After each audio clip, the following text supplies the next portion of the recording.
Сайн байцгаана уу хүүхдүүдээ. Өнөөдөр дүрслэх урлагийн хичээл орно. Энэ хичээлээрээ бид нар өнгийн цаасаар дүрс ашиглан гэрлэн дохиог хайрчлаж нааж хийнэ. Хичээлийн зорилго нь гэрлэн дүрсээр наамал хийх, хичээлийн хэрэгсэлтэйгээ зөв хайрлах бас хураах. Бидний хичээл зургийн дэвтэр, өнгийн цаас, малын харандаа, тавуу, хайрч, алчуу, хаасан аяг хэрэгтэй. Хүүхдүүдээ зургийг ажиглая. Хүүхдүүд хаагур явж байна.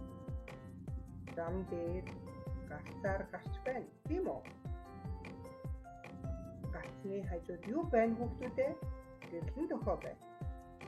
Гэрлэн дохио нь хүмүүсийг гацаар гаргахад мөн машины хөдөлгөөнийг зохицуулдаг. Ногоон гэрэл аслаа.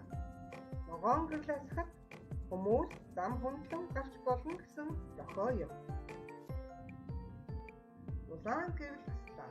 Улаан гэрэл асахад зам хөндлөн гарч болохгүй шүү дээ.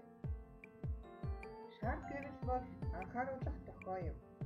Шар гэрлийг асахад анхааралтай байж дараагийн гэрлээ хэлээрэй. Одоо бүгдээрээ өнгийн цаасаар гэрлэн дохиогоо хийцгээе. Аав ээж нараа улаан шар ногоон өнгийн цаасаа сонгон авч таасан аягыг ашиглан балын харандаагаар дугуй дүрс зурж бий. Харин дараа нь зурсан зураасны дагуу дугуй дүрсээ хайчлаа. Хүүхдүүдээ хайч нь урт төстэй учир аав ээжээрээ хайчвал бэлтгэгээрэй.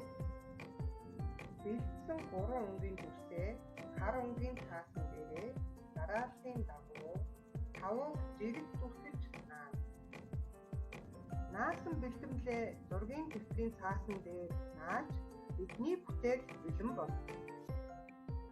Хүүхдүүдээ хэрэгэлсэн хичээлийн хэрэгслээ хураагаад тавуугаа таглахаа батлаа. Эцэг эхчүүд та бүхэн хүүхдтэйгээ хамтран гэрлэн дохио хийгээрэй. Хүүхдүүдээ хичээлдээ идэвхтэй оролцсон баярлалаа.